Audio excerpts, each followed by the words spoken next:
स्वागत है भगत सिंह जी के क्लास में। हम लोग देख रहे थे previous year question paper NTPC previous year question paper.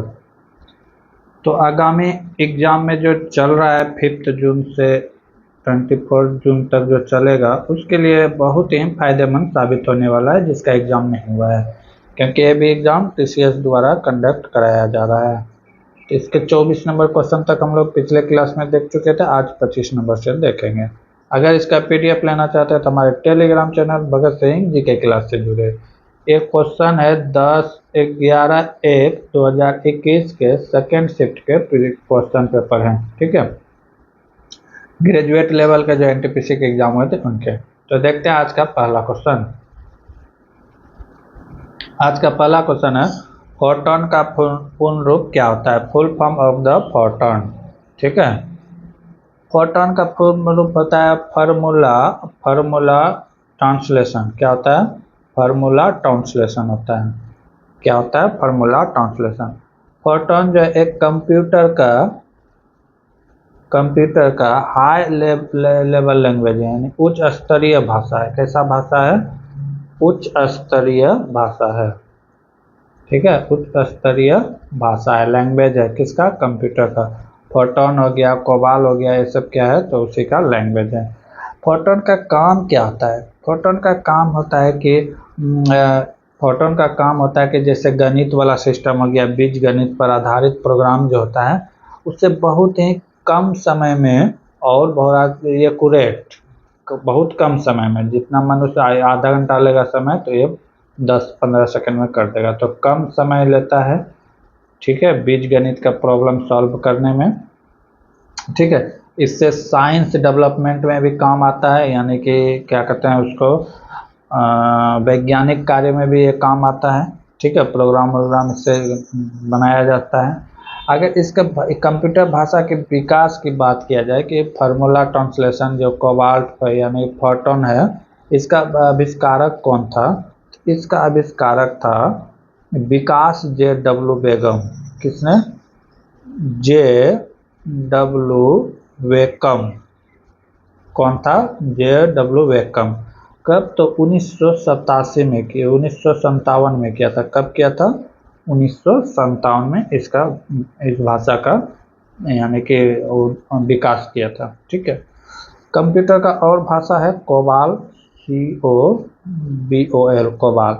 इसका फुल फॉर्म पूछे तो इसका फुल फॉर्म होता है कॉमन बिजनेस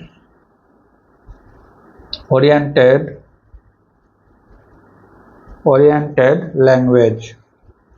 ठीक है, कोबाल भी कंप्यूटर का, और बेस भी एक और है BASIC। इसका फुल फॉर्म होता है benchers all process symbolic instruction code. ठीक है, एक कंप्यूटर से क्वेश्चन आएगा ही, 2 से 3 क्वेश्चन आने की उम्मीद है 100 में से, तो कंप्यूटर देख लीजिएगा। अगले क्वेश्चन की ओर बढ़ते हैं। अगला क्वेश्चन है 2 अंकों वाली एक संख्या के अंकों का योग 12 है। यदि अंकों के क्रम को उलट दिया जाए तो प्राप्त नई संख्या का मान 7 गुना मूल संख्या के 4 गुना के बराबर है। तो संख्या ज्ञात करें। इसे ऑप्शन से भी बना सकते हैं। कह रहा है कि उसका योग कितना है, तो 12 है। 2 अंकों वाली एक संख्या के अंकों का योग 12 है। ठीक है, तो कह रहा है कि उसके अंकों का क्रम पलट देने पर, तो मान लेते हैं कि संख्या क्या है, संख्या का इकाई अंक, माना कि संख्या का इकाई अंक क्या है? इकाई अंक x है। तो दहाई अंक क्या हो जाएगा? दहाई अंक हो जाएगा 10th माइनस x हो जाएगा, यानी कि 12th है ना दोनों का योग, ये हो जाएगा 12th माइनस x हो जाएगा, कोई दिक्कत नहीं।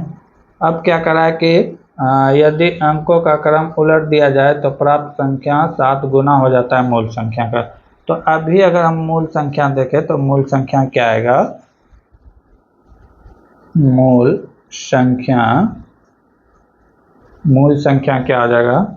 10 हो जाएगा। उसके बाद इकाई के जगह में क्या है, दहाई के जगह में क्या है, 12 माइनस एक्स इंटू क्या हो जाएगा, x प्लस 1।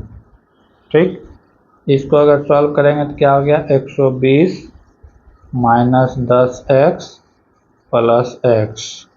ठीक है, अब ये क्या हो जाएगा, 120 माइनस 9x हो जाएगा, माइनस 9x, 120 माइनस 9x, एक एक संख्या प्राप्त हो। अब नई संख्या क्या प्राप्त होगा, नई संख्या, नई संख्या क्या प्राप्त होगा, नई संख्या क्या हो जाएगा, तो 10 हुआ प्लस, अब क्या हो जाएगा, अंकों का क्रम बदल देंगे तो x plus 12 minus x into 1।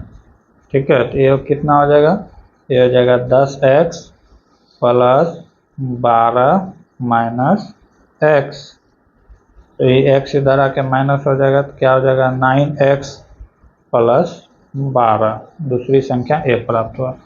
अब क्या करा है कि नई संख्या 7 गुना हो जाएगा मूल संख्या का, तो क्या यहाँ पे थोड़ा सा लैंग्वेज क्या करा है कि प्रश्न से ही करा है कि नई संख्या प्राप्त संख्या से क्या होता है, 4 गुना हो जाता है। तो नई संख्या का कितना है, 7 गुना है, कितना है, 7 गुना। ये तब क्या हो जाएगा, मूल संख्या के 4 गुना के बराबर है, मूल संख्या के 4 गुना के क्या है, बराबर है, 4 गुना के बराबर। नई संख्या क्या है, नई संख्या है 9x प्लस 12 इंटू हो जाएगा 7, तब इक्वल टू होगा, मूल संख्या क्या था, 120 माइनस 9x इंटू 4। ये कह रहा है कि आपस में क्या है, बराबर है, तो इसको सॉल्व कर देंगे। 9 सत्ते 63x, ये कितना हो गया, 63x प्लस 12 सत्ते 84 इक्वल टू हो जाएगा 480 माइनस 9 चौके 36x। अब x वाले को x जगह ला के माइनस कर देंगे। ठीक है, अब क्या कर देंगे, x वाले को एक जगह ला के माइनस कर देंगे, तो कितना हो जाएगा, ये आ जाएगा, इधर से माइनस है तो इधर आके प्लस हो जाएगा, तो ये हो जाएगा 63x ना, 63x प्लस 36x को जोड़ेंगे, ये हो जाएगा 99x। अब ये दोनों को क्या करेंगे, ये माइनस हो जाएगा, माइनस हो जाएगा तो कितना हो जाएगा, ये 396, तो x का वैल्यू क्या हो जाएगा, 396 बटे 99, कितना बार में कट जाएगा, तो 4 बार में कट जाएगा, x का वैल्यू क्या आ गया, 4। तो अब हम संख्या बना सकते हैं, तो मूल संख्या क्या हो जाएगा, मूल संख्या क्या था, 120 माइनस 9x, तो 120 माइनस 9x, 9 इंटू 4, 120 माइनस 36, 120 में से 36 जाएगा तो कितना हो जाएगा, 84, तो मूल संख्या क्या था, 84 था। ठीक है, अगले क्वेश्चन की ओर बढ़ते हैं। अगला क्वेश्चन है, संयुक्त राष्ट्र सुरक्षा परिषद में कितने देश हैं, ठीक है, कितने शामिल हैं, इसमें 5 अस्थाई और 10 अस्थाई देश है। ठीक है, संयुक्त राष्ट्र संघ की स्थापना की बात करें तो कब हुआ था, 24 अक्टूबर 1945 को हुआ था, द्वितीय विश्व युद्ध के बाद हुआ था। इसके 5 अस्थाई देश हैं, 5 अस्थाई देश हैं, कौन कौन देख लीजिए। पहला है USA, चाइना है, कौन कौन है, USA है, चाइना है, ब्रिटेन है, फ्रांस है और रूस है, और क्या है, रूस। ये 5 देश जो है क्या है, इसका अस्थाई सदस्य है। 5 ऐसे देश हैं, अगर किसी भी फैसला में अगर 4 एक तरफ और एक तरफ हो जाए तो वो फैसला नहीं होगा, जब तक 5ों का बहुमत एक साइड नहीं होगा तब तक वो काम परफेक्ट नहीं होगा, कि 5 में से कोई एक ना बोल दिया तो काम नहीं होगा। ठीक है, इसी को कहते हैं वीटो पावर, यानी कि 5 को वीटो पावर उपलब्ध है।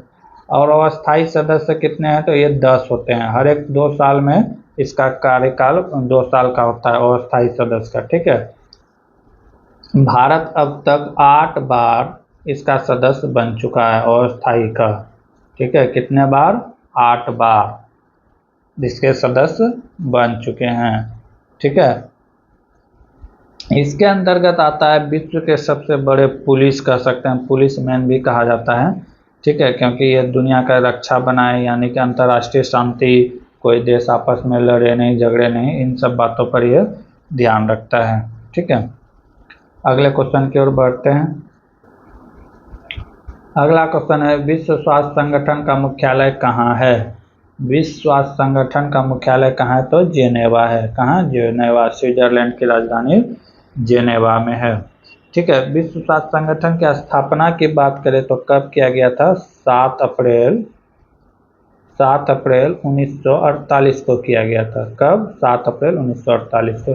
इसीलिए हम लोग प्रत्येक वर्ष 7 अप्रैल को विश्व स्वास्थ्य दिवस मनाते हैं। क्या मनाते हैं? विश्व स्वास्थ्य दिवस के रूप में मनाते हैं 7 अप्रैल को। ठीक है,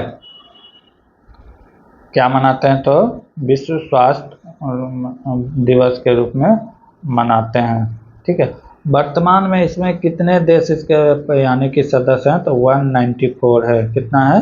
194 देश इसके सदस्य हैं। अगले क्वेश्चन की ओर बढ़ते हैं।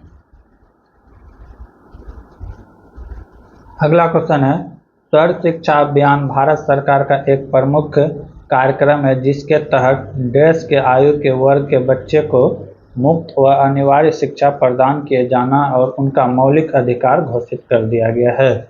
तो कितने वर्ष के उम्र के बच्चे को? तो 6 से 14 वर्ष के बच्चे को शिक्षा क्या आ गया है? तो फंडामेंटल राइट्स हो गया है। फंडामेंटल राइट्स हो गया है। तो ये कब से लागू किया गया है? तो 2000 से। ठीक है, तो ये जानते हैं कि 2000 में हुआ क्या था? ठीक है, क्यों इसको इसमें शामिल कर दिया गया सर्व शिक्षा अभियान। अगर बात किया जाए कि 2000 में पीएम कौन थे, किसके द्वारा लागू किए? तो अटल बिहारी वाजपेयी। ठीक है, अटल बिहारी वाजपेयी के द्वारा सर्व शिक्षा अभियान लागू किया गया था। ठीक है, ये पास हुआ था 2000 में, लेकिन लागू की बात करेगा तो 2001 में लागू किया गया था।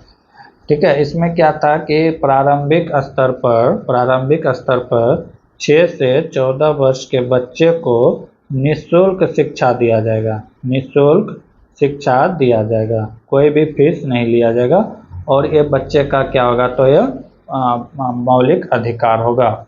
बात करें कि ऐसा क्या हुआ था, तो एक क्या कहते हैं, दक्षिण अफ्रीका के सेनेगल की राजधानी डकार में, देश एक सेनेगल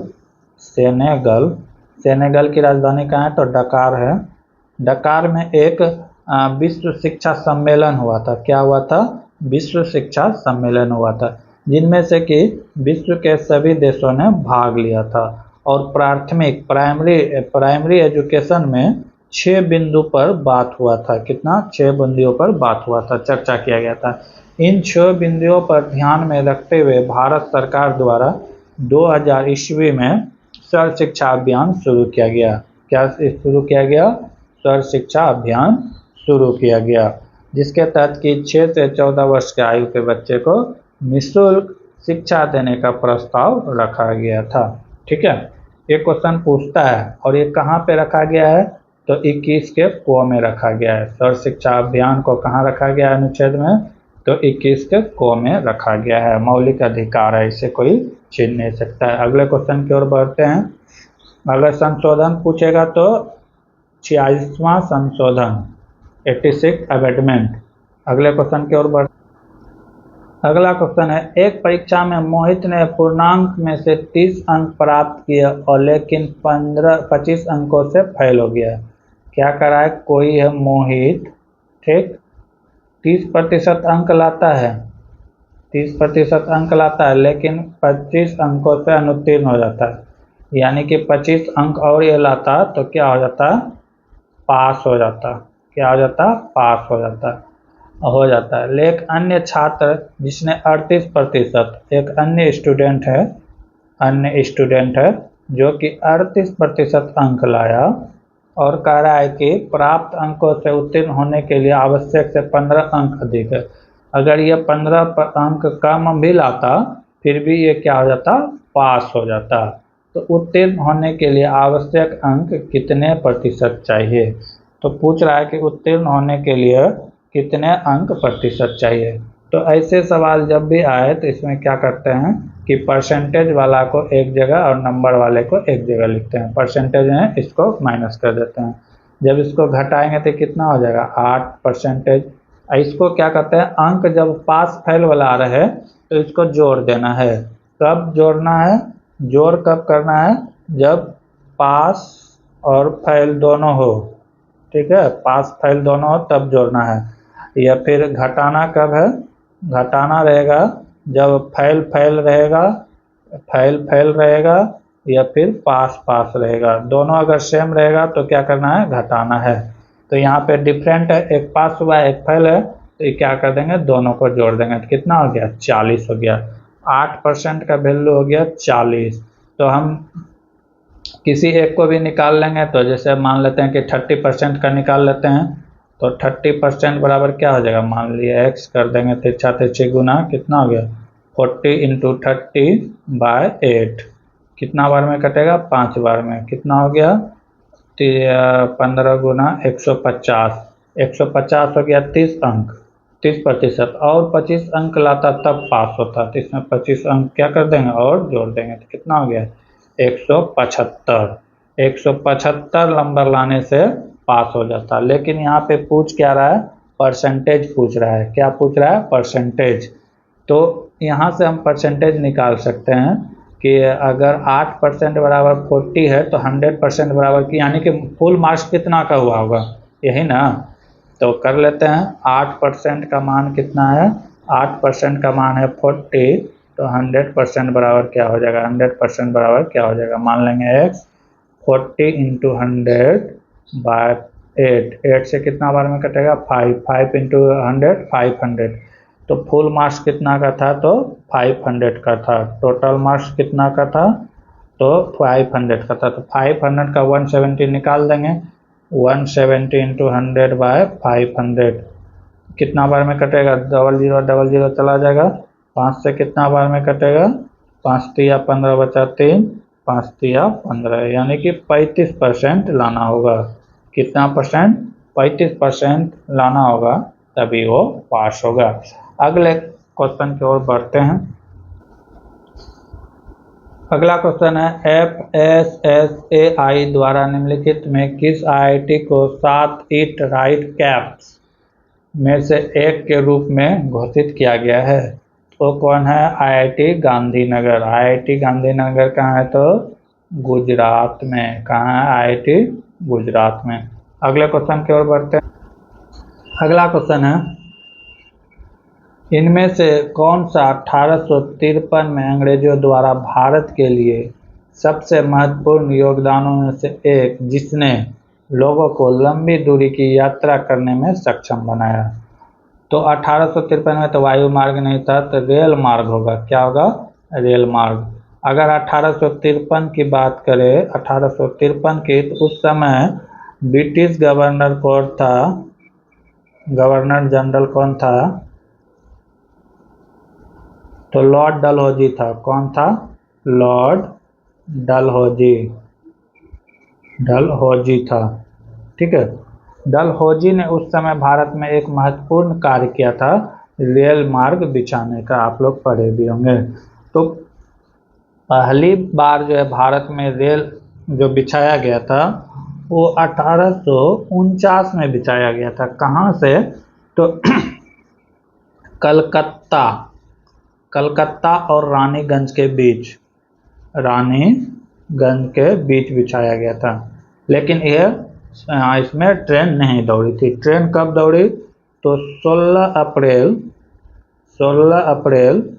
1853 में दौड़ी। कहाँ से, तो मुंबई और थाने के बीच। बम्बई, उस समय बम्बई था, बम्बई और थाने के बीच, थाने के बीच। इसकी टोटल लंबाई की बात करें तो 34 किलोमीटर लंबा था। कितना था, 34 किलोमीटर लंबा था। डलहौजी को देखा जाए तो भारत में विकास राज्य हड़प की नीति भी, लेकिन ये विकास भी किया, जैसे डाक प्रथा हो गया, फिर क्या कहते हैं टेलीग्राम हो गया, ये सब का जनक भारत में लॉर्ड डलहौजी को ही कहा जाता है। सिविल एग्जाम हो गया जिसको अभी हम लोग यूपीएससी कहते हैं, ये सब डलहौजी के द्वारा ही किया गया था।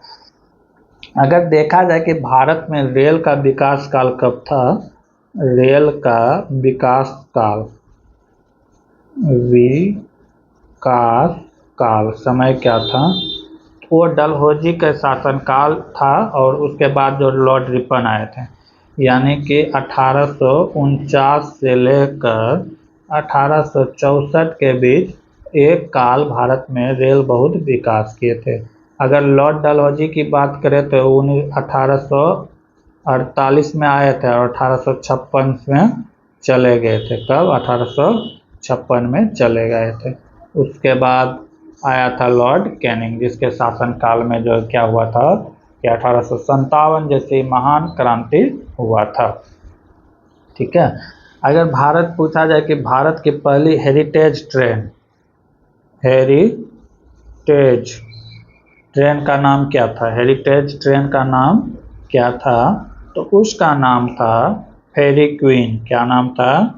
फेरी क्वीन। फेरी क्वीन, क्या नाम था? फेरी क्वीन। आ भी सकता है एग्जाम में। अगले क्वेश्चन की ओर बढ़े। अगला क्वेश्चन है द वाइट टाइगर नामक उपन्यास के लेखक कौन हैं? तो द वाइट टाइगर उपन्यास के लेखक कौन हैं? तो अरविंद अडिग है, अरविंद अडिग। ठीक है। ये इंग्लिश के लेखक हैं, इंग्लिश में लिखते हैं, लेकिन क्या है, इंडियन है। इंडियन है लेकिन किस लैंग्वेज में लिखता है? तो इंडियन में। द वाइट टाइगर के लिए इसे मैन बुकर पुरस्कार भी दिया गया है। कौन सा पुरस्कार? मैन बुकर पुरस्कार दिया गया है। कौन सा पुरस्कार दिया गया? एक क्वेश्चन पूछ सकता है। तो मैन बुकर पुरस्कार दिया गया है, मैन बुकर पुरस्कार दिया गया है। ठीक है, मैन बुकर पुरस्कार दिया गया है। कब दिया गया है? तो 2008 में। कब दिया गया है? 2008 में इसे मैन बुकर पुरस्कार दिया गया है, सम्मानित किया गया है। ठीक है। कुछ और भारतीय हैं जिसे मैन बुकर पुरस्कार दिया गया है। मैन बुकर पुरस्कार हो गया कि साहित्य के क्षेत्र का नोबेल पुरस्कार। क्या? साहित्य के क्षेत्र का नोबेल पुरस्कार कहा जाता है। ठीक है, साहित्य के क्षेत्र में सेकेंड हाईएस्ट। साहित्य में तो पहला एक हो गया नोबेल पुरस्कार दिया जाता है, पहले स्थान पर नोबेल है, सेकेंड स्थान में मैन बुकर पुरस्कार है। सेकेंड स्थान में क्या है? तो मैन बुकर पुरस्कार है। ठीक है। कुछ और हैं जिसको कि भारत के जो कि मैन बुकर पुरस्कार प्राप्त कर चुके हैं, तो उसका नाम देख लेते हैं। उसका नाम है वीएस नायपॉल। क्या है? वीएस नायपॉल, पॉल। ठीक है, वीएस नायपॉल। इसके पुस्तक का नाम क्या था? इन ए फ्री स्टैंड। इन ए फ्री स्टेट के लिए दिया गया था। कब दिया गया था इसको? तो इसे को दिया गया था 1971 में। कब दिया गया था? 1971 में। अरुंधति राय को दिया गया था। अरुंधति राय को दिया गया था। अरुंधति राय इसके लिए दिया गया था, तो the God of small thinking के लिए दिया गया था। तो the God of small thinking के लिए दिया गया था। इसको कब दिया गया था? तो 1997 में दिया गया था। ठीक है। सलमान रुश्दी को भी दिया गया है। ठीक है। इसका पुस्तक का नाम क्या है? तो मिड नाइट चिल्ड्रेन के लिए दिया गया था। ये कब दिया गया था? तो इन्हें 1981 में दिया गया था। उसके बाद की बात करें तो किरण देसाई को दिया गया था।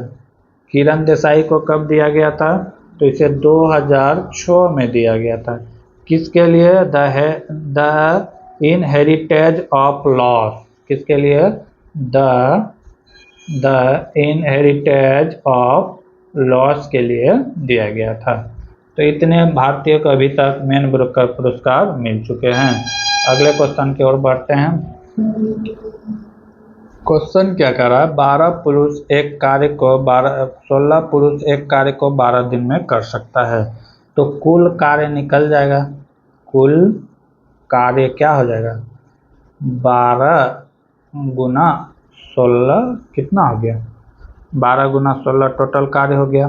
अब क्या कर रहा है कि 12 महिलाएं उसी कार्य को 32 दिन में करता है, या तो ये जितना दिन में करेगा वो या उतने दिन में क्या कर रहा है कि 12 महिलाएं ओमेन कितने दिन में करता है, तो 32 दिन में करता है। दोनों बात बराबर है। अगर पुरुष करेगा तो 16 पुरुष 12 दिन में करेगा, अगर महिला करेगा तो 12 महिलाएं 32 दिन में करेगा। इतना कार्य है। तो यहाँ से हम एक चीज निकाल सकते हैं, ये क्या कहते हैं, मेल फीमेल का रेशियो निकाल सकते हैं। तो ये हो गया मेल और ये हो गया फीमेल का रेशियो हम लोग निकाल सकते हैं। तो क्या हो जाएगा, ये हो जाएगा यहाँ से क्या हो जाएगा, 16 दो बार में कट जाएगा और क्या हो जाएगा, ये 12 12 कट जाएगा। इसका मतलब क्या हो गया, एक मेल बराबर 2 फीमेल, एक मेल बराबर क्या हो जाएगा 2 फीमेल, 1:2 का रेशियो आ गया। उल्टा हो गया, उल्टा हो गया, तो रेशियो बदलेगा। तो ये क्या हो जाएगा, यानी कि 2 मेन 1 फीमेल के बराबर है। 2 मेन 1 फीमेल का कार्य क्षमता, ये तो हो गया कार्य, ठीक है। अगर ये हो गया कार्य करने की शैली। अगर कार्य क्षमता की बात, हमें तो कार्य क्षमता से मतलब है, क्या चीज़ से मतलब है, कार्य क्षमता से मतलब है। तो ये की रेशियो क्या हो जाएगा, चेंज हो जाएगा, 2:1 हो जाएगा, 2:1 हो जाएगा, ठीक है। एक काम निकल गया, अगर पुरुष एक काम करेगा तो महिला को 2, यानी कि आदमी के बराबर हो गया। अब क्या कर रहा है कि प्रश्न से आगे पढ़ेंगे। तो 16 पुरुष और 16 महिलाएं ने एक साथ मिलकर 4 दिन तक कार्य किए, यानी कि 16 मैन प्लस 16 ओमेन, 16 ओमेन मिलकर कितने दिन काम किए, तो 4 दिन काम किए। 4 से गुना कर देंगे। आगे क्या कर रहा है, जिसके बाद महिलाओं ने कार्य करना बंद कर दिया, जिसके बाद क्या कर दिया, महिलाओं ने काम करना बंद कर दिया और अतिरिक्त 16 पुरुष कार्य में शामिल हो गए। तो 16 काम करना बंद कर दिया। अब ये काम कौन कर रहा है इसके जगह में, पहले से 16 मैन कर रहा था और अब 16 मैन और अतिरिक्त आया, फीमेल अब नहीं कर रहा है, ठीक है। तो स्थिति कार्य को पुरुष के शेष कार्य करने में कितना समय लगेगा, तो शेष काम जो बचा है वो करने में कितना लगेगा, तो इसको मान लेते हैं x, कितना मान लेते हैं x। टोटल काम कितना था, टोटल काम तो यही था, ये ले लेते हैं या फिर ये ले लेते हैं, इसको टोटल काम ले लेते हैं या फिर इसको टोटल काम। अगर हम सारे में फीमेल मेल लिए हैं तो फिर ए वाला टोटल काम ले लेते हैं। टोटल काम हो जाएगा 16m × 12, ठीक है। इसी को क्या करेंगे, सॉल्व कर देंगे, काम हो जाएगा। और 16 हो गया, 16 m का वैल्यू क्या है, m का कार्य क्षमता क्या है 2, तो इसको 2 से मल्टीप्लाई प्लस इंटू 12, ठीक है, इंटू क्या हो गया 12। इतना काम हो गया टोटल। अब इधर करने वाला कौन कौन है देख लेते हैं। 16m के जगह में क्या लिखेंगे 2, 16 W के जगह में क्या लिखेंगे 1 लिखेंगे, क्योंकि महिला का कार्य क्षमता कितना है 1 है, इंटू 4, फिर प्लस 16m का वैल्यू कितना है तो 2, फिर प्लस 16 × 2 इंटू x का मान निकल जाएगा। जब इसको गुना करेंगे तो कितना होगा, 16 गुना 12 गुना 32 गुना 24 जब करेंगे, या इसको रहने देते हैं, जो कटेगा कटा देंगे, तो इसको रहने देते हैं। ये कितना हो गया 32 गुना 12, इधर हो गया 16 दूना 32 जोड़ 16, तो यहाँ से 32 क्या हो गया कैंसिल हो गया, यहीं से 32 का क्या हो गया कैंसिलेशन हो गया। अब आगे अच्छा कैंसिल नहीं होगा, अभी अंदर में है ना, रुक। तो ये क्या हो गया, ये हो गया 16 दूना 32 प्लस 16 इंटू क्या है 4 है, फिर प्लस फिर क्या है 16 दूना 32, 16 दूना 32 और फिर 16 दूना 32 इंटू एक्स। ठीक है, तो x इसको क्या हो जाएगा, जब इसको घटा देंगे तो ये हो गया 48 और ये कितना हो गया 64, 64 में 48 जाएगा तो कितना बचेगा 24, 24 घटा इधर कितना बचेगा 12। तो x बराबर क्या हो जाएगा 24 माइनस 12/4। इसको जब घटाएंगे तो कितना हो जाएगा 12/4, कितना बार में कटेगा 3 दिन में। तो सारा काम कितने दिन में खत्म करेगा शेष पुरुष के द्वारा, तो 3 दिन इज द राइट आंसर। अगले क्वेश्चन की ओर बढ़ते हैं।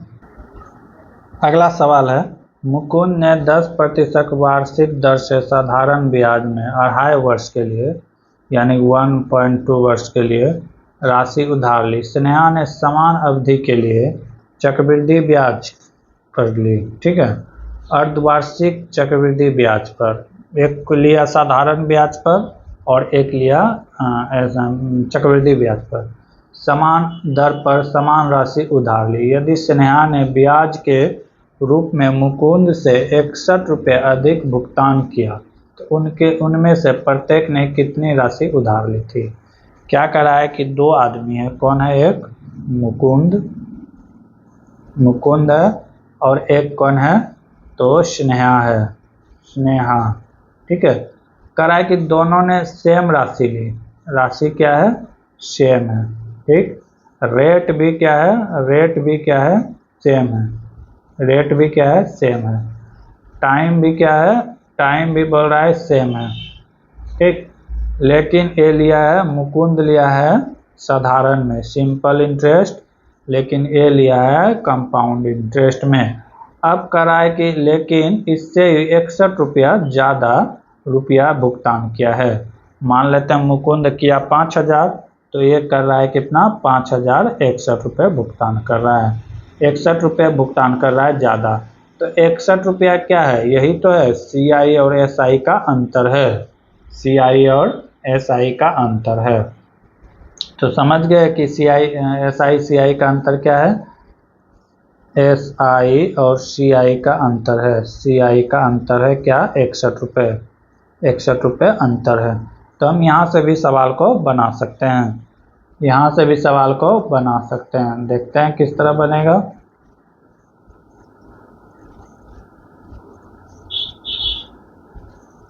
ठीक है, अब देखते हैं कि रेट कितना है, रेट है 10%। टाइम दिया हुआ है, टाइम दिया हुआ है 1/1/2 यानी कि 3/2 ईयर्स। ठीक है, 3/2 ईयर्स। लेकिन अर्धवार्षिक है, अर्धवार्षिक है तो क्या हो जाएगा, टाइम आधा, रेट आधा हो जाएगा 5% और टाइम 2 गुना हो जाएगा, 3/2 इंटू 2 कर देंगे, 2 कैंसिल यानी कि 3 टाइम हो गया 3 वर्ष। तो 5% के दर से 3 वर्ष का साधारण ब्याज होता है, SI होगा 5 गुना 3 यानी कि 15%। लेकिन CI क्या हो जाएगा, CI में होता है कि ब्याजों का ब्याज लगता है, तो उसके लिए एक फार्मूला होता है 3A इंटू 3A² इंटू, यानी ये प्लस हो जाएगा बीच में। ठीक है, और ये होता है A³ पॉइंट। तो अगर ये 5 का क्यूब करेंगे पॉइंट, और ये 5 इंटू 3 का स्क्वायर और ये 5 गुना 3, जब इसको करेंगे तो ये कितना आ जाएगा 15.7625% आ जाएगा। कितना आ जाएगा 15.26। तो दोनों का अंतर क्या है, 15 तो दोनों में, तो दोनों का अंतर क्या है 0.6725, 0.625। इसी का वैल्यू कितना है 61 रुपये के बराबर है। तो अब पूछ रहा है कि दोनों ने कितने राशि उधार लिया होगा, यानी कि 100%। तो 100% का वैल्यू निकाल लेंगे, कर देंगे तिरछा तिरछी गुना, क्या हो जाएगा 61 गुना 100 और नीचे में हो जाएगा 0.67625। दशमलव उड़ाएंगे ऊपर कितना जीरो चला जाएगा, 4 जीरो चला जाएगा। ठीक है, अब इससे कटा देंगे तो कितना बार में कट जाएगा, 4 एक बार। जब इसको पूरा सॉल्व कर देंगे तो कितना आ जाएगा, 8000 आ जाएगा। ठीक है, राइट आंसर क्या आ जाएगा, 8000। अगले क्वेश्चन की ओर बढ़ते हैं। क्या करा है, आर्यन एक कार्य को पूरा करने में विपिन से दुगुना समय लगाता है। आर्यन हो गया,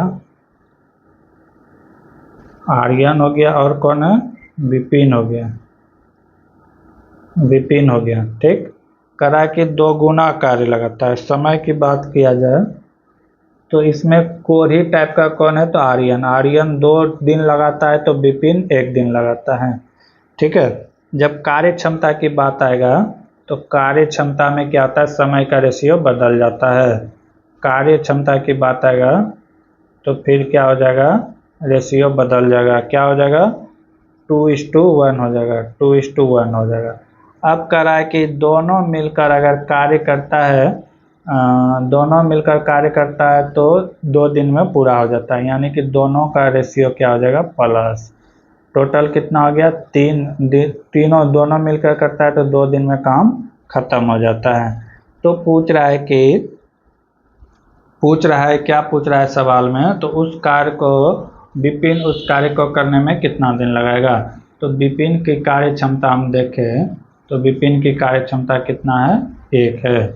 ठीक है, तो 3 यूनिट बराबर 2, तो 1 यूनिट बराबर क्या हो जाएगा, ये हो जाएगा 3 × 2।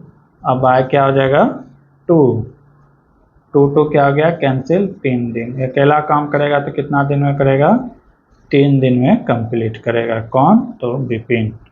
Option number 3 is the right answer. अगले क्वेश्चन की ओर बढ़ते हैं। अगला क्वेश्चन है, P/Q के रूप में इतना का रूपांतरण क्या होगा। इसको कहते हैं बार कहते हैं, इसको क्या कहते हैं, बार कहते हैं। इस टाइप का सवाल कैसे बनाते हैं देखते हैं। 0.037 है, इसके ऊपर क्या है, बार है। तो जितने लकीर के ऊपर बार है, ठीक है, कितने लकीर के अंक के ऊपर बार है, तो 1 और ये दूसरा।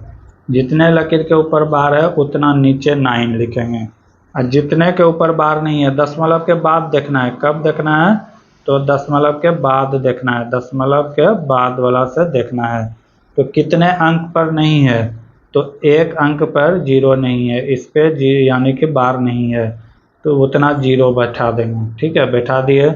और ऊपर क्या हो जाएगा कि ये तीनों अंक को लिखेंगे, 037 037 लिख दिए। अब इसमें जिसमें से बार नहीं है उसको क्या कर देंगे, माइनस कर देंगे। जब इसको माइनस करेंगे 37 में 0 जाएगा तो क्या हो जाएगा, 37, और नीचे क्या हो गया, 990।